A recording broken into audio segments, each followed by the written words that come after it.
Carl's analytic psychology is primarily characterized by its hypothesis regarding the existence of a collective unconscious. Freud had defended the existence of an unconscious part of the psyche that manifests itself through dreams or psychological problems. This video is dedicated to explaining the main manifestations of the unconscious, both collective and individual, which, according to Jung, are conveyed through archetypes and complexes. The contents of the personal unconscious are fundamentally complexes, while the contents of the collective unconscious are called archetypes. Jung maintains the concept of the Freudian unconscious, which is of an individual type, within his framework. Although its components, ego and superego, are not the same, for Jung, the important discovery lies in the collective unconscious shared by all human beings. This collective unconscious has been inherited since the emergence of humanity as a species. Jung conceived the possibility of its existence through his studies of ancient and primitive cultures, examining myths, religions, and symbols found in these cultural manifestations. He observed that many of these symbols reappeared in the content of dreams, thus emphasizing the importance of reading. These writings provided data on dream images recurring across ages. Through his anthropological studies and medical practice, Carl Jung gained a deeper understanding of the hypothetical components of this collective unconscious and its influence on individual behavior. The unconscious, like the conscious, perceives, intends, and has feelings and thoughts. Jung's experience in psychopathology and the study of the dream function confirmed this. There exists one essential difference between the conscious and unconscious functioning of the psyche. The conscious mind, despite its intensity and concentration, is ephemeral and confined to the present and immediate circumstances. It is shaped solely by individual experience, limited to the present moment. A few decades later, the unconscious appears different. Neither concentrated nor intense, but crepuscular. Darkness covers an immense expanse, paradoxically holding together the most heterogeneous elements. It also disposes of an immeasurable mass of subliminal perceptions, of the prodigious treasure of stratifications, deposited throughout the lives of ancestors who, by their very existence, contributed to the differentiation of the species. Having overcome the conflict between spirit and body, spirit and matter, and studying the psychology of the unconscious, one discovers that the psyche, what many used to call the soul, has both a physical and a spiritual aspect. In addition to the psyche, it possesses energy, the libido, that keeps it in constant change and evolution. Everything experienced is psychic. Even physical pain results in a psychic transcription of feelings. The senses, imposing a world of impenetrable spatial objects, are psychic images representing the only immediate experience, as these images are the sole immediate data of consciousness. Of course, as our mind transforms reality, it becomes challenging to discern what truly exists outside of us. Yet, a bridge exists between our psychic world and the material world, precisely provided by the collective unconscious and its archetypes. Archetypes, one of the most complex concepts in Jung's psychological theory, derive from the Greek arche, meaning origin. They form the collective unconscious that configures the basis of our psyche. Archetypes are innate structures occurring universally in all individuals and cultures, serving as models or patterns of behavior, similar, in part, to the behavioral patterns observed in animals by ethology. Essentially, archetypes are patterns of behavior inherited through the collective unconscious. Manifestation varies depending on the type of environment that surrounds each individual. An environment encompassing all variables, family, culture, social relationships, traumatic experiences, allows archetypal ideas to flow through individuals across centuries, as Jung suggests. Archetypes demonstrate, in my opinion, that the mind is not born as a blank slate. Rather, it inherits innate structures. A basic challenge in observing and identifying archetypes lies in understanding that they are innate structures existing within the inherited unconscious, not yet manifested. However, their existence is demonstrated through repeated cultural manifestations. Therefore, what we access is evidence that has already transitioned to consciousness and manifested itself, not the pure archetype itself. Additionally, archetypes have a dynamic relationship with the unconscious.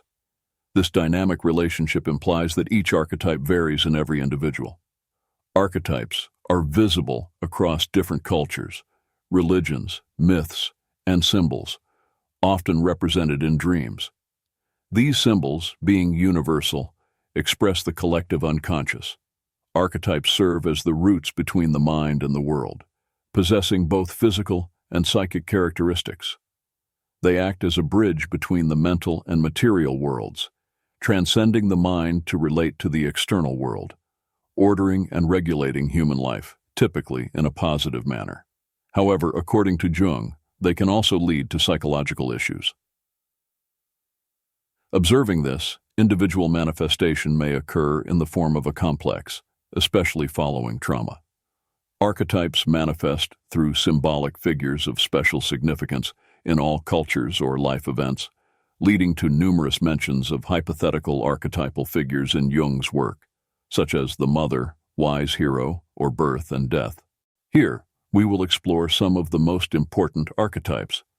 These are the aforementioned and characteristic archetypes that influence human development: the self, the anima, the shadow, and the person. They develop from early childhood and determine various stages of an individual's life. The self coordinates and organizes all archetypal structures, later manifesting as complexes, with the purpose of individuation. It is usually referred to with a capital self, while the self is denoted with a lowercase self. The self serves as the center of consciousness, united with the self. It awakens throughout life, dominating in the early stages before recognizing its subordination to the self. The archetype person derives its name from its Latin origin, persona, meaning mask. This archetype serves a social function, allowing individuals to present themselves to others with a mask, concealing what they perceive as their worst aspects, based on societal norms and customs. Anima and animus represent the feminine and masculine aspects, respectively, in individuals. According to Jung, they have both biological and cultural bases. Typically, girls identify with their mothers, while boys identify with their fathers. The shadow archetype represents the dark side of the psyche, containing our worst selfishness and repressions. Similar to Freud's superego, it can lead to problems when projected onto others. The shadow is ever present and often appears in dreams as an unpleasant figure.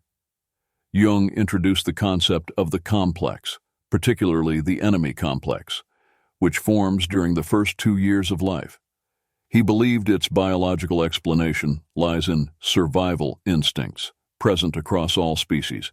Classic literary examples expressing the shadow archetype include Dr. Jekyll and Mr. Hyde by Stevenson and The Picture of Dorian Gray by Oscar Wilde. Jung began developing his theory of affective complexes in 1902 and 1903, while studying neuroses using the method of associations learned from Freud.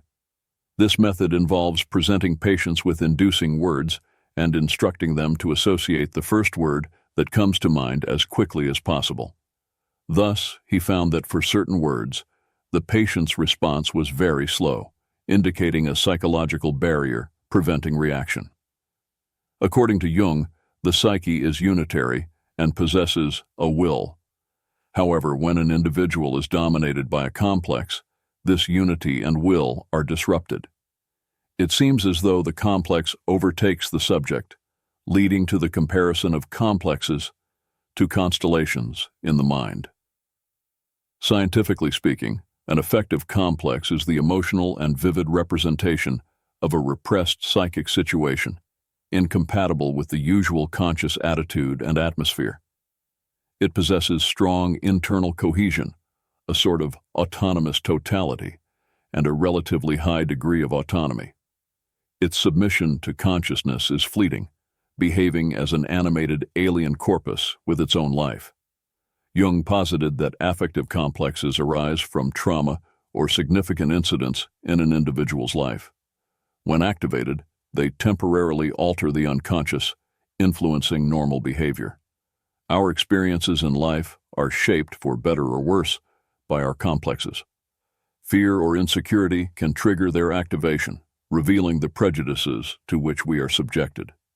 The existence of the unconscious is often evidenced by an individual's resistance or fear of certain actions. Complexes consist of basic patterns of desires, emotions, memories, and perceptions, unconsciously influencing thoughts and behaviors. They are typically organized around common themes such as power or status. According to Jung, the most common complexes include the Oedipus complex, already described by Freud, as well as the Electra complex, inferiority complex, superiority complex, guilt complex, God complex, and persecution complex. Both complexes and archetypes are subjects of ongoing medical and anthropological research, extending their influence beyond psychology into fields like structuralism and anthropology, exemplified by Claude Lévi-Strauss. Today's video ends here. Thank you for watching this video. See you again in the earliest and newest videos.